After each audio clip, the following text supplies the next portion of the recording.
bil qulub, hafal semua insyaallah. Oke.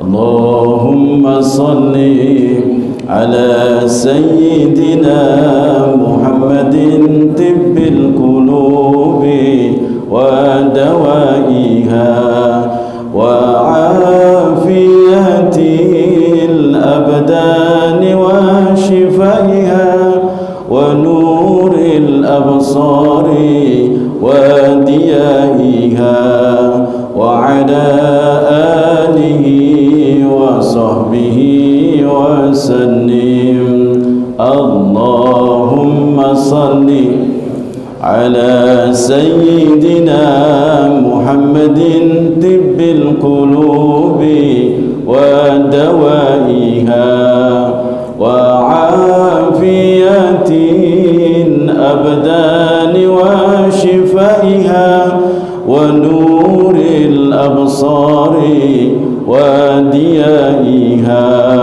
wa ala alihi wa sahbihi wa sallim. Allahumma salli wa sallim wa barik alaihi wa ala alihi. Assalamualaikum warahmatullahi wabarakatuh.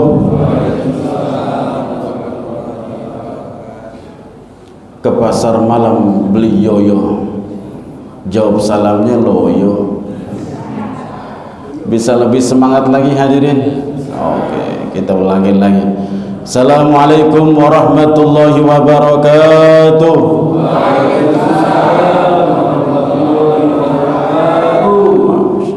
Ke pasar malam beli jaket kulit, yang jawab salam semoga banyak duit. Amin. Sedikit aminnya. Udah banyak duit kayaknya deh. Alhamdulillahilladzi anzalal furqana 'ala abdihi yakuna basyiran wa nadhira wa da'iyan ila Allah wa sirajan munira. Sallallahu alaihi wasallam tasliman katsira. Amma ba'd. Hadirin, sama-sama kita mulai dengan mengaminkan doa ya. Allahumma la ilma lana illa ma 'allamtana innaka antal alimul hakim. Allahumma alimna ma yanfa'una wanfa'na bima 'allamtana wa zidna ilma wa arinal haqqa haqqa warzuqna ittiba'ah wa arinal batila batila warzuqna istinabah waj'alna mimman yastami'una al-qawla fattabi'una ahsana wa adkhilna bi rahmatika fi ibadika salihin. Allahumma ansur ikhwanana al-muslimin al-mazlumin wal mustad'afin wal mujahidin fi Palestin. Allahumma thabbit aqdamahum waqshif kurubahum wasfi jarhahum waj'al qatlahum minasy syuhada'il marzuqina inda rabbihim. Allahumma haril masjidil aqsa min aidil yahudil muktasibin. Allahumma haril masjidil aqsa min aidi wa kaidil mu'tadin. Wa sallallahu ala sayyidina Muhammadin nabiyyin ummi wa ala alihi wa sahbihi wa baraka wa sallam. Walhamdulillahi rabbil alamin. Apa kabar hadirin Bapak Ibu semuanya? Sehat semua insyaallah ya. Hadirin, satu ketika saat Rasulullah SAW akan naik mimbar, injak anak tangga pertama, Rasulullah mengucapkan amin. Naik lagi anak tangga kedua, beliau mengucapkan amin. Naik lagi anak tangga ketiga yang terakhir, lagi-lagi beliau mengucapkan amin. Berapa kali amin? 3 kali. Ini bukan lagi kampanye ya. Udah selesai kan soal amin sama qabul ya. Ketika selesai dari khutbah, dari ceramah, para sahabat bertanya, "Ya Rasulullah, Allahumma amanta?" Ya Rasul, kami mendengar Anda mengucapkan amin sampai 3 kali. Apa gerangan yang membuat Anda mengucapkan amin 3 kali? Kemudian Rasulullah menjelaskan, ketika aku naik mimbar, turun malaikat Jibril seraya berkata, "Ragima anfu rajulin yudriku abawaihi walam yudkhilahul jannah." Ragima anfu itu, anpun artinya apa? Hidung. Dulu waktu kita sekolah di madrasah kan diperkenalkan tuh ya nama-nama anggota tubuh dalam bahasa Arab. Ainun, mata, udunun, telinga, rasul, kepala, sya'run, rambut, daknun. Apa daknun? Jenggot apa namanya? Dagu. Ya, yadun, tangan, rijlun, kaki, anfun hidung. Masih ingat gak tuh Pak? Nah, rogima anfun itu artinya hidung yang diletakkan di debu atau di tanah. Orang Arab biasanya menggunakan istilah ini untuk menunjukkan kemalangan, untuk menunjukkan kerugian dan kecelakaan. Rugilah, celakalah, malanglah orang yang diberi kesempatan bertemu dengan kedua orang tuanya sampai lanjut usia, tetapi keduanya tidak menyebabkannya masuk surga. Fakultu amin, maka aku pun mengucapkan amin. Amin yang kedua, kata Rasulullah, malaikat Jibril berkata sambil berdoa, rogima anfu rajulin dzukirtu indahu wa lam yusalli alayya. Rugilah, malanglah, celakalah orang yang namaku disebutkan di hadapannya sementara dia tidak berselawat kepadaku. Aku pun mengucapkan amin. Dan amin yang ketiga, malaikat Jibril bilang, rogima anfu rajulin dakhala alaihi ramadan fansalaha qabla ayyufarlah. Rugilah, celakalah, malanglah orang yang diberi kesempatan bertemu dengan bulan Ramadan. Ramadan berlalu begitu saja sementara dosa-dosanya belum diampuni. Sampai sini paham hadirin? Halo? Belum? Udah ketebak ya? Kirain udah, kalau udah kita tutup doa. Bapak Ibu yang dimuliakan Allah Subhanahu wa taala, sebelum kita ngebahas tentang inti dari hadis ini, sedikit kita ngomongin tentang mimbar Nabi. Dulu Nabi awal-awal berpidato atau berceramah dan khutbah itu nggak pakai mimbar, Pak. Beliau hanya bersandarkan kepada sebuah batang pohon korma yang nggak jauh dari tempat imam atau mihrab Nabi. Batang pohon korma yang udah mati. Disitulah beliau bersandar, berpegangan ya kepada batang pohon korma saban kali beliau berceramah. Hingga satu ketika saat jumlah umat Islam sudah mulai banyak, jamaah yang datang dari kejauhan tidak bisa melihat Nabi, lalu diusulkanlah agar dibuatkan mimbar. Waktu itu yang ngusulin dibuat mimbar itu seorang wanita, Bu. Seorang wanita yang cukup ada, punya ya boleh dibilang wanita tajir lah gitu ya.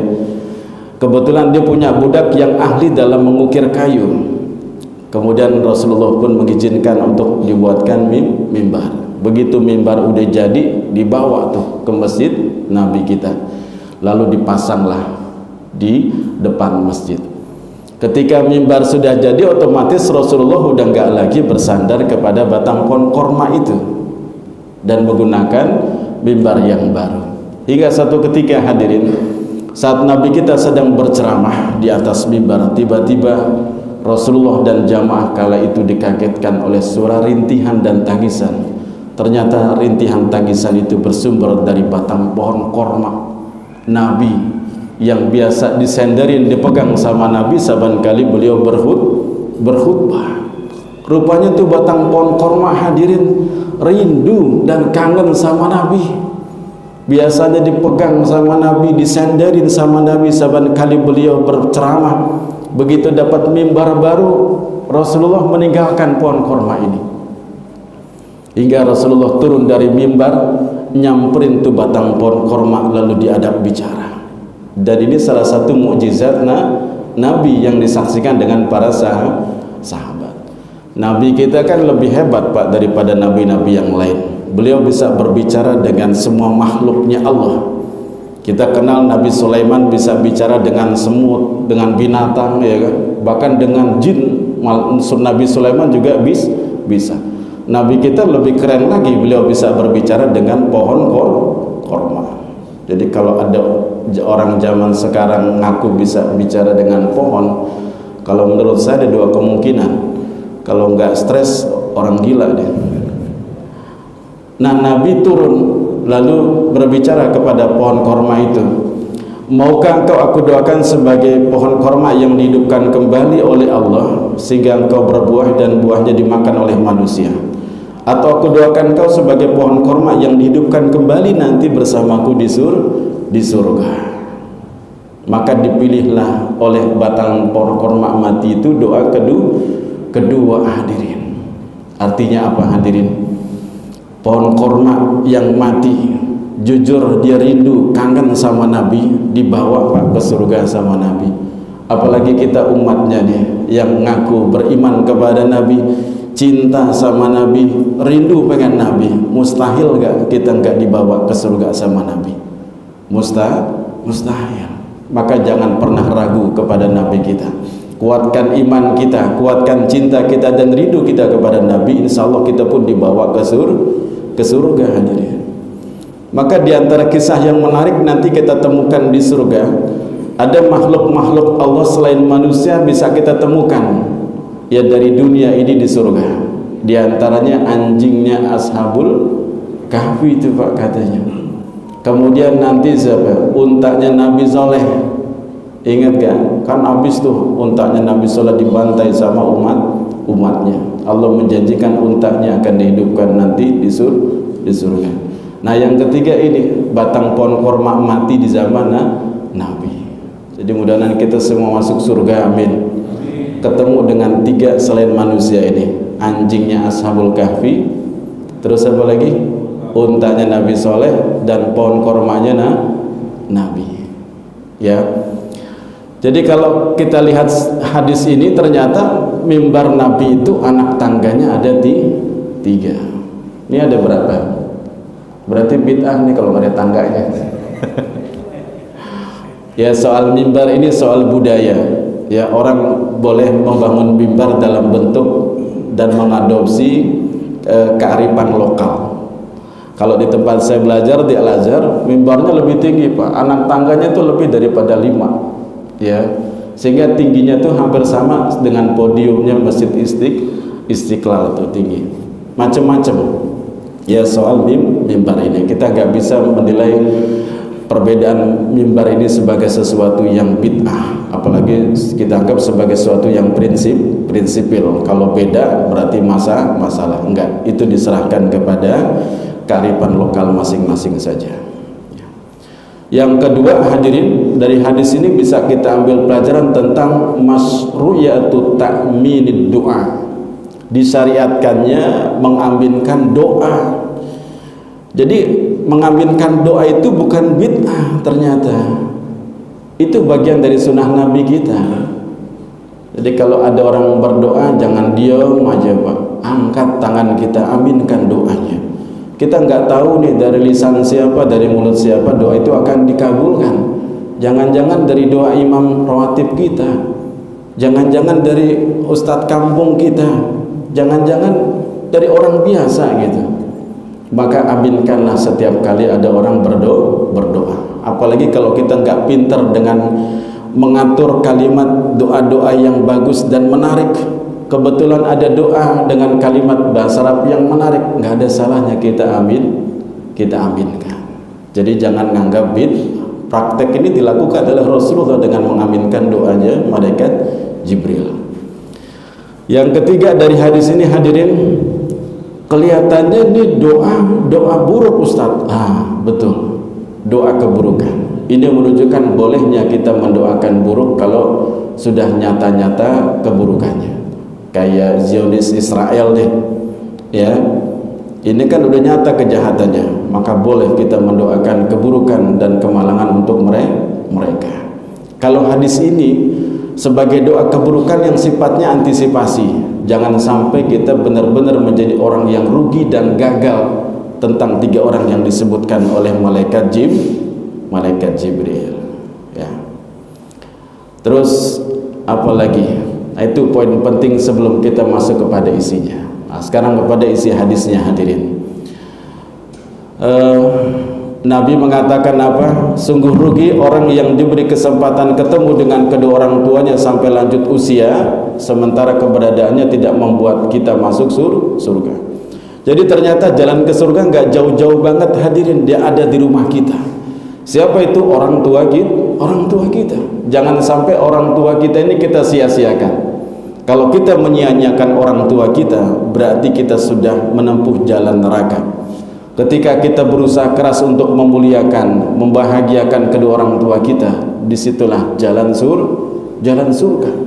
Pengorbanan yang kita lakukan demi membahagiakan dan nyenengin ibu bapak kita hadirin, itu pengorbanan akan diganti oleh Allah.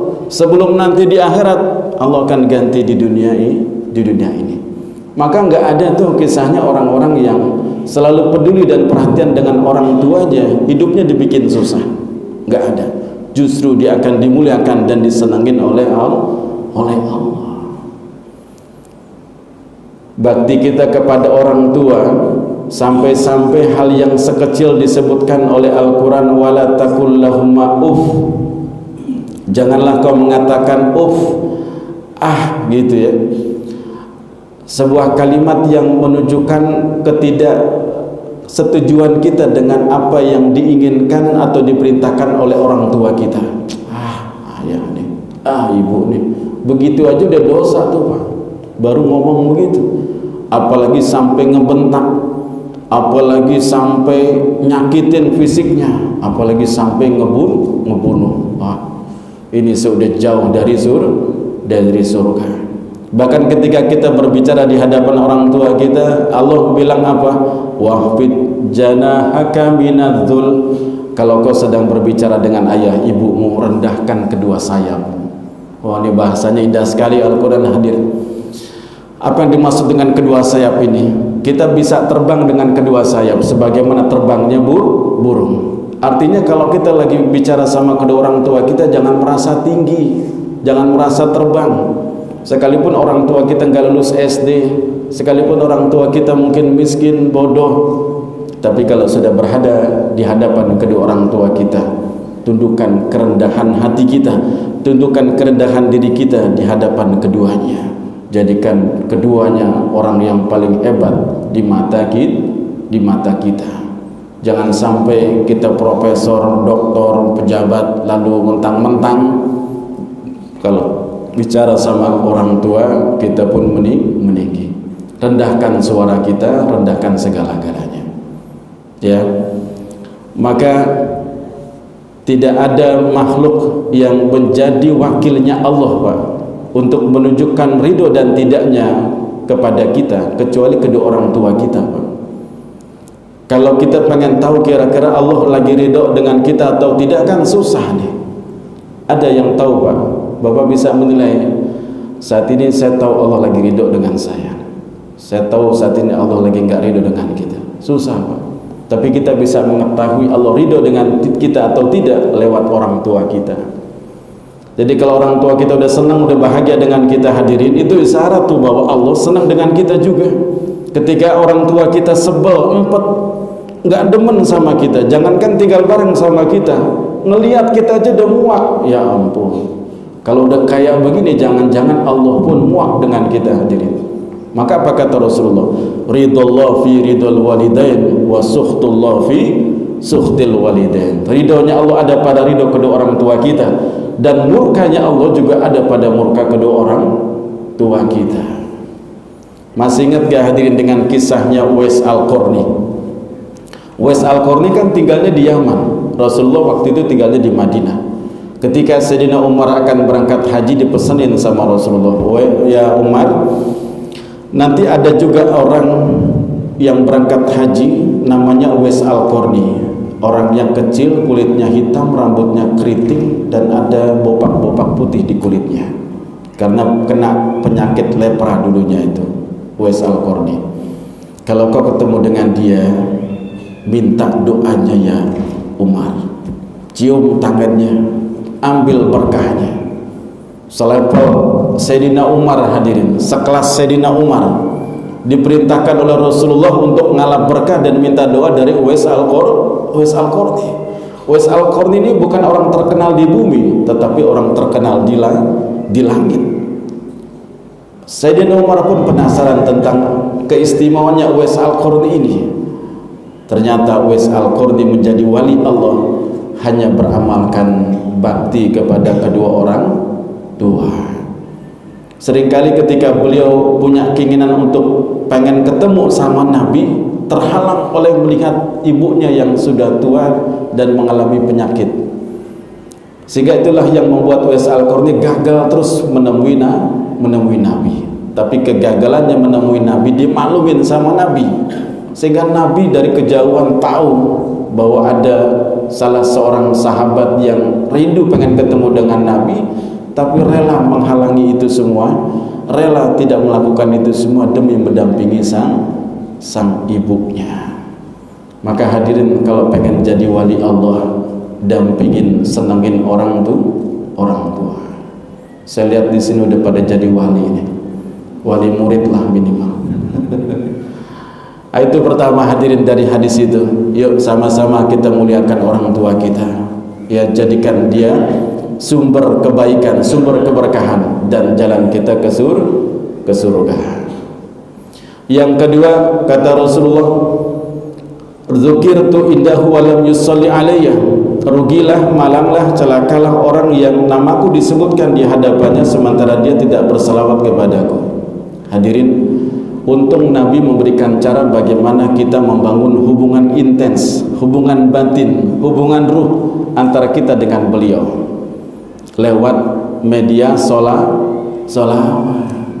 Maka salah satu di antara cara untuk membuktikan bahwa kita beriman dengan Nabi, cinta dan rindu sama Nabi, di antaranya dengan memperbanyak sholawat. Jangan dianggap sepele Pak, sholawat ini amalan yang luar biasa. Bahkan Nabi menjelaskan di setiap hari itu ada malaikat yang tugasnya mencari umat Nabi yang membaca salam dan selawat kepada Rasulullah. Sang malaikat ini akan membawa salam dan salawat itu kepada Nabi kita, disampaikan langsung, Pak. Kira-kira nih Pak, kalau Bapak nitip salam ya lewat Pak Haji Ahmad ya Pak namanya, Pak Haji Ahmad. Pak Haji Ahmad, ini lagi giliran Ustaz Mukhlis ya. Iya. Salam dari saya, nggak sempat ngaji. Disebutin namanya tuh Pak Haji Mustaqim umpamanya gitu. Kira-kira Pak Haji Mustaqim nitip salam Pak Haji Ahmad terus nyampein ke saya lupa gak dengan Pak Haji Mustaqim? Enggak lah, insya Allah ingat. Saban kali nggak sempat hadir nitip salam lewat Pak Haji Ahmad lalu sampein ke saya. Apalagi bukan hanya sekedar salam, ternyata Pak Haji Mustaqim salam tempel juga dengan amplop yang isinya warna merah, nolnya 5, 10 lembar lagi. Oh, yang kayak gitu mah nggak bakaran lupa deh. Insya Allah diingat dan didoain. Nah, Nabi juga begitu Pak, kurang lebih. Ketika Nabi disampaikan salam dan salawat dari umatnya, mustahil Nabi lupa, pasti akan diingat. Maka perkenalkan diri kita kepada Nabi dengan memperbanyak salawat kepada beliau. Masih ingat gak Pak dengan kisah seorang pedagang yang punya hutang luar biasa? Hampir-hampir dia putus asa menjalani hidupnya itu. Tapi ini pedagang pengamal solawat, ya, dia nggak pernah melupakan salawat kepada Nabi. Hingga satu ketika dia udah berusaha ke sana kemari, nemuin keluarga, nemuin family, nemuin kenalan untuk bisa bantu melunasi hutangnya ini. Ya biasa kan orang kalau lagi bangkrut, laler aja nggak mau nemplok sama dia kan. Nah, manusia ternyata begitu tuh dirasakan sama orang yang sedang bangkrut itu. Hingga satu ketika dalam kondisi sudah penuh pasrah kepada Allah, datang Pak Nabi lewat mimpi seorang pedagang ini. Dalam mimpinya itu apa? Rasulullah berpesan, wahai saudaraku, aku beritahu bagaimana cara engkau bisa terlepas dari hutang-hutangmu. Engkau temui Sultan Hamid, sampaikan salamku kepadanya, dan ceritakan pada hari ini dan jam badan malam itu dia lupa untuk berselawat kepadaku membaca 1000 salawatnya. Rupanya Sultan Hamid kedua waktu itu pengamal salawat juga Pak. Di tengah-tengah kesibukannya menangani jabatan dan menangani urusan umat, setiap malam beliau selalu duduk berselawat kepada Nabi sejumlah 1000 kali. Hingga ada satu malam karena capeknya dia ngurusin urusan itu, hingga tertidur lelap dan lupa untuk berselawat kepada Nabi. Rupanya Nabi nungguin Pak salawatnya dari Sultan Hamid. Tapi Allah bikin mimpinya lewat kepada pedagang yang juga masalah, yang ngadapin masalah, ya, dan juga pengamal salawat. Kau datangi Sultan Hamid dan sampaikan salamku, ceritakan kepadanya bahwa dia lupa untuk salawat di satu malam dan sebagai dendanya dia harus melunasi hutang-hutangmu. Begitu dalam mimpinya. Kira-kira kalau kita mimpi ketemu Nabi, bohong apa enggak? Enggak lah, Nabi enggak bisa diserupain sama setan. Ya, yang bohong kitanya, Pak. Gue mimpi ketemu Nabi, ya mungkin kita yang bohong. Tapi kalau Nabinya datang benar-benar enggak bisa diserupain oleh setan. Berpikirlah seorang pedagang ini, kira-kira apa mungkin saya bisa masuk ke pejabat Sultan Hamid ini, sementara seorang biasa. Tetapi karena ini yang memerintah Nabi, terpaksalah dia nemuin Sultan Hamid ini. Hampir dijegal, Pak, dengan berbagai macam prosedur dan protokol kan. Namanya pejabat tinggi kan, gak sembarangan. Ditanya apa keperluannya pengen ketemu dengan Sultan Hamid itu, gak bisa saya sampaikan. Saya harus menyampaikannya empat mata kepada beliau. Gak bisa, kita sebagai petugasnya harus tahu. Tapi kekeh nih pedagang memang harus sampaikan langsung kepada Sultan Hamid. Singkat cerita, ketemulah dengan Sultan Hamid. Kemudian sang pedagang itu pun bercerita, kemarin malam aku bermimpi ketemu dengan Rasulullah, dan Rasulullah mengucapkan salam kepada anda. Nangis Pak Sultan Hamid. Benarkah engkau bermimpi Rasulullah, ketemu sama Rasulullah dan Rasulullah salam kepadaku? Demi Allah, kata pedagang itu. Nangis Pak. Lalu apa kata Rasulullah? Kata Rasulullah, engkau lupa di satu malam membaca selawatmu 1000 rakaat, padahal Rasulullah menantimu. Nangis Pak Sultan Hamid.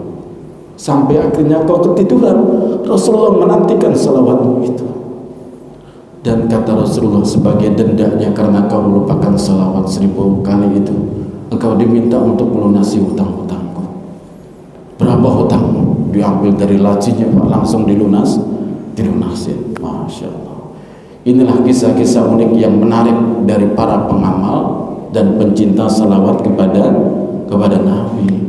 Bayangin Pak, doa yang kita panjatkan kepada Allah kalau nggak dibuka dengan salawat atau ditutup dengan salawat, itu doa masih menggantung antara langit dan bumi. Udah berapa kali Bapak mengamalkan salawat dalam sehari semalam? 3 kali Ustaznya kecil amat, 100 kali Ustaz cakep, tinggiin lagi kalau perlu kayak Sultan Hamid tuh 1000 kali salawat. Bentuknya bisa beraneka ragam, bisa sallallahu ala Muhammad sallallahu alaihi wasallam, Allahumma sholli ala Muhammad wa ala ali Muhammad. Atau mau pakai salawat yang biasa dibaca dalam tahiyat akhir tuh, Allahumma sholli ala Muhammad wa ala ali Muhammad kama shallaita ala Ibrahim wa ala ali Ibrahim, terus sampai fil alamina innaka Hamidum Majid. Atau pakai salawat Fatih. Wah, saya juga dapat ijazah ngamalin salawat Fatih Pak. Dengan salawat Fatih saya bisa mendapatkan banyak hal. Rumah saya dapatkan, ya, dan berbagai macam mimpi dan rencana ternyata Allah realisasikan lewat salawat ini. Coba bayangin Pak, ketika Allah Subhanahu wa ta'ala memerintahkan kita sholat, Allah sholat gak Pak? Ada yang tahu gak Allah sholatnya gimana? Enggak lah ya, Allah gak mungkin sholat. Ketika Allah memerintahkan kita berangkat haji, berangkat umroh, kira-kira Allah berangkat haji, berangkat umroh gak? Enggak. Tapi ketika Allah memerintahkan kita bersalawat, ternyata Allah melibatkan dirinya untuk bersalawat kepada Nabi. Kan dalilnya sering dibacain sama khotib Jumat tuh, innallaha wa malaikatahu yusholluna ala, sesungguhnya Allah dan para malaikatnya senantiasa bersalawat kepada Nabi. Sehingga wajar kita sebagai umat Nabi juga diperintahkan memperbanyak salawat kepada beliau. Jadi buktiin kalau kita ada pepatah Arab mengatakan man ahabba syai'an kathura dzikruhu, siapa yang mencintai sesuatu maka dia akan banyak mengingat dan menyebutnya. Jadi kalau kita pengen tahu siapa yang kita cintai, apa yang kita cintai saat ini, lihat mana yang paling banyak kita ingat dan mana yang paling banyak kita sebut. Kalau kita bangun tidur yang paling banyak kita ingat duit, ketemu sama teman-teman ngobrolinnya duit, sampai mau tidur lagi yang kita ingat duit. Berarti yang paling banyak kita cintai apa? Duit. Nah sekarang kita rubah Pak, kalau kita ngaku cinta kepada Allah dan Rasulnya, harusnya Allah dan Rasulnya yang paling banyak kita ingat, yang paling banyak kita sebut. Maka sebutlah Allah, ingatlah selalu Allah dan juga Rasulnya. Nah, yang terakhir hadirin dari hadis ini adalah ragima'an furajulin dakhala alaihi Ramadan fansalha qabla ayyun farah.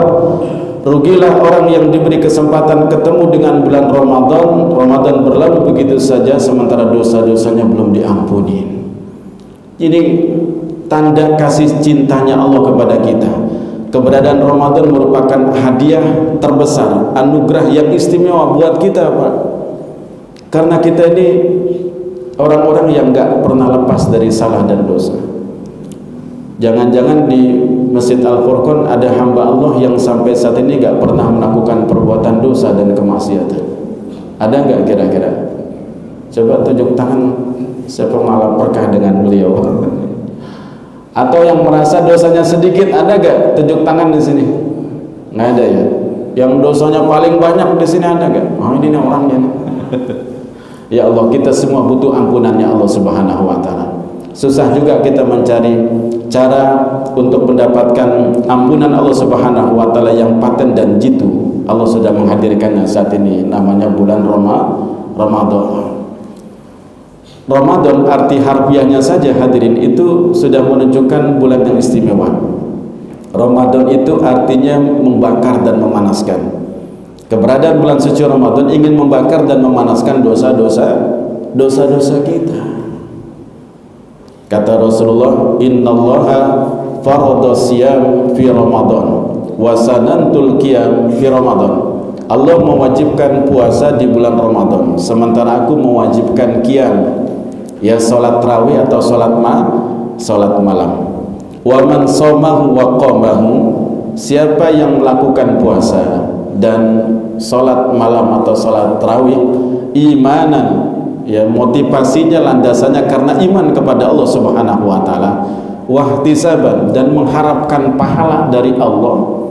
Jadi kalau pengen ibadah kita benar-benar diterima hadirin, dan semangat kita melakukan kebaikan itu dinamis, kita jadi orang soleh, jadi orang baik, orang taat, bukan saja di Ramadan. Setelah Ramadan kita tetap taat menjadi orang baik. Kuncinya itu tadi, hadirkan hati dengan penuh keimanan dan harap kepada Allah. Saya puasa di Ramadan, saya sholat di Ramadan, saya zakat di Ramadan, baca ngaji di Ramadan. Tujuannya bukan mencari pujian dari manusia, tapi saya ingin mencari perhatian dari Allah.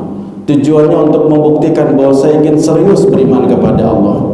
Kalau itu cara taat kita kepada Allah, insya Allah taat kita akan dinamis, Pak. Kita nggak akan mendadak jadi orang baik hanya di Ramadan saja. Kita akan terus menjadi orang baik dan orang taat. Kemudian hadis itu bilang apa? Kharaja minadz-dzunubi kayaumin waladathu ummuhu. Kalau landasannya iman dan wahtisaban dalam ibadah puasanya, ibadah salatnya, ini menunjukkan bahwa Ramadan itu ada dua hal saja yang harus dijaga hadirin.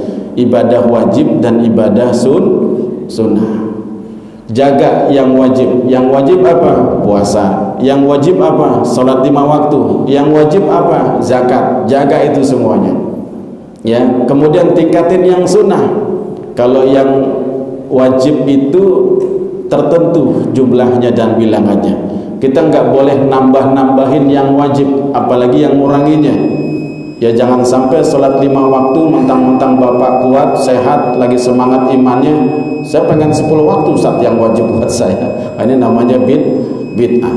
Kalau yang sunnah boleh ditingkatin. Dari duha biasanya cuma 2 rakaat jadi 4 rakaat. Dari duha mumpung di Ramadan jadi 8 rakaat. Sedekah yang biasanya sepekan sekali tiap Jumat mumpung di Ramadan ditingkatin setiap hari. Biasa cuma ngasih goceng, oh sekarang gocap. Biasa ngasih gosap, sekarang cepek gitu ya. Itu namanya meningkatkan yang sunnah. Landasannya imanan wa tisaban. Apa kata Rasulullah? Kharaja minadz-dzunubi kayaumin waladatuhum. Maka dia akan keluar dari dosa-dosanya, bersih dari dosa-dosanya seperti bayi yang baru dilahirkan. Kita semua senang dengan bayi, apalagi tuh bayi masih anak kita. apalagi itu bayi masih cucu kita, apalagi itu bayi masih keponakan kita, ada keinginan untuk menimangnya, ada keinginan untuk menciumnya, karena memang bayi itu bersih, bayi itu menarik, bayi itu disukai oleh siapapun, karena bayi itu suci dan bersih. Kullu mauludin yuladu alal fitrah, keadaan suci dan bersih. Bahkan ulama mengatakan fitrah di situ artinya Islam, Bu, Pak. Sehingga bayi yang dilahirkan oleh bapak ibunya yang beragama non muslim, dia pun lahir dalam keadaan Islam. Fa abawahu, bapak ibunya lah atau lingkungannya lah yang membuat dia menjadi Yahudi, menjadi Majusi atau menjadi Nasrani. Tapi ketika dia lahir, bahkan ketika ruh disematkan oleh Subhanahu wa taala, para ruh di janin itu pun diminta persaksiannya oleh Allah, alastu bi rabbikum, bukankah aku ini Tuhan kalian? Para ruh yang ada di janin itu semuanya berkata, bala syahidna, ya kami semua bersaksi bahwa engkau adalah Tuhan kami.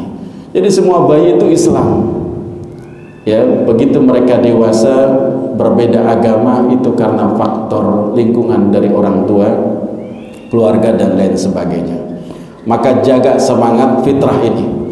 Berapa bulan kita berada di rahim ibu bapak kita, Pak? Ibu kita 9 bulan. Ya, Ramadan ada di bulan keberapa dalam hitungan setahun ini? Ada yang tahu gak? 9 juga. 9 bulan kita di rahim ibu, keluar dalam keadaan bersih dan suci. Ketemu dengan Ramadan di bulan ke-9 dengan melakukan yang wajib dan meningkatkan yang sunnah, mudah-mudahan. Dan di bulan ke-9 mudah-mudahan kita juga keluar dalam kondisi dan bersih. 9 bulan dan urutan 9. Angka bagus nih, Pak. Tapi jangan dipasang ya. Masih ada yang suka masang angkanya. Itulah hadirin, maka gunakan kesempatan kita di bulan suci Ramadan untuk meningkatkan amal ibadah kita kepada Allah dengan semangat imanan wa ihtisaban. Tingkatin mulai dari baca Qur'annya, semua kebaikan, sehingga ini memang musimul khair, ya, musim kebaikan. Jangan sampai kita lalai dan malas-malasan. Bapak masih ingat bagaimana awal Ramadan, awal puasa diberlakukan kan tahun 2 Hijriah ya.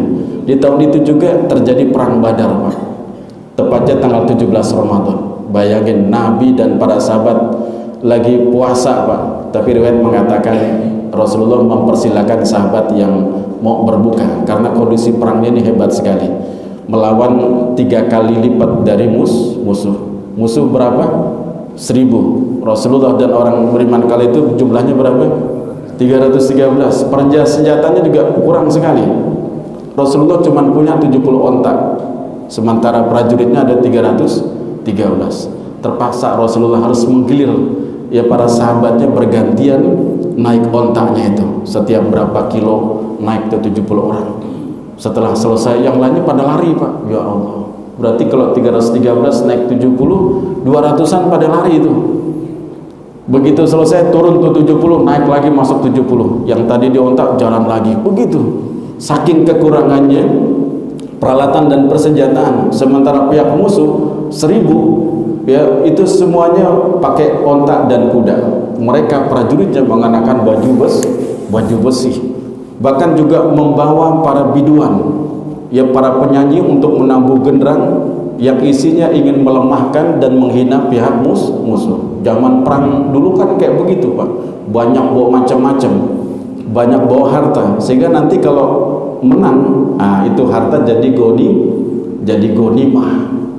Malah dulu di zaman sebelum Nabi kita, harta rampasan perang itu diharamkan untuk dinikmati oleh para nabi dan juga pengikutnya. Itu harus jadi milik Allah semuanya. Begitu selesai perang, harta rampasan dikumpulin di tanah lapang yang luas.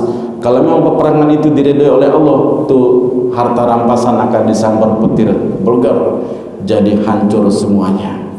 Tapi kalau ada yang mengkhianati, yang mengambil harta rampasan itu, Allah tidak akan menurunkan petir untuk mengambil harta rampasan perang itu. Maka ketahuan kalau zaman sebelum Nabi, kalau ada orang yang nilep barang rampasan, buktinya enggak kesambar petir itu, berarti ada yang ngumpetinnya. Ayo, Allah enggak akan terima ya jihad kita sampai kalian mengeluarkan semua apa yang kalian ambil. Tapi Allah Maha Kasih, di zaman Nabi kita harta rampasan dihalalin, tapi jangan sampai ngambil sebelum mendapatkan pembagian dan restu dari Nabi kita Muhammad sallallahu alaihi wasallam. Itu terjadi di perang Badar. Jadi Ramadan ini adalah bulan jihad, bulan pergerakan, bulan penuh semangat. Jadi jangan sampai dengan alasan lapar, haus, lalu kita leha-leha, santai-santai, banyak tidur. Justru Ramadan ini harus banyak bergeraknya, banyak jihadnya. Maka begitu selesai dari perang Badar, Rasulullah mengingatkan tuh, raja'na min jihadil asghar ila jihadil akbar. Kita baru saja menyelesaikan perang yang kecil. Perang Badar yang gak kecil, hadirin sama Rasulullah. Para sahabat pun melongo, ya Rasul, Badar yang sebegini besarnya Anda anggap kecil, dan kita akan berhadapan perang yang besar lagi. Perang yang kayak bagaimana ya Rasulullah? Ini sudah sebesar ini loh Badar ini. Ternyata Rasulullah mengatakan, jihad yang terbesar yang akan kita hadapi adalah jihadun nafs, jihad melawan hawa nafsu. Kalau jihad dalam peperangan musuhnya kelihatan, tapi kalau jihadun nafs musuhnya ya bersemayam dalam diri kita. Lawan rasa malas-malasan kita, lawan rasa pengen tidur mulu, lawan malas baca Quran, itu jihad gitu. Lawan cinta sama harta dengan mengeluarkannya. Pokoknya jihadun nafs, lawan. Ya, semoga bermanfaat. Cukup ya, Pak Haji. Ya, mudah-mudahan nggak ada pertanyaan biar cepat pulang. Silakan kalau mau ada pertanyaan. Oh, udah ada nunjuk nih ibu-ibu dulu tuh. Silakan ibu, siapa dulu tuh? Jarang-jarang nih ibu-ibu nanya nih.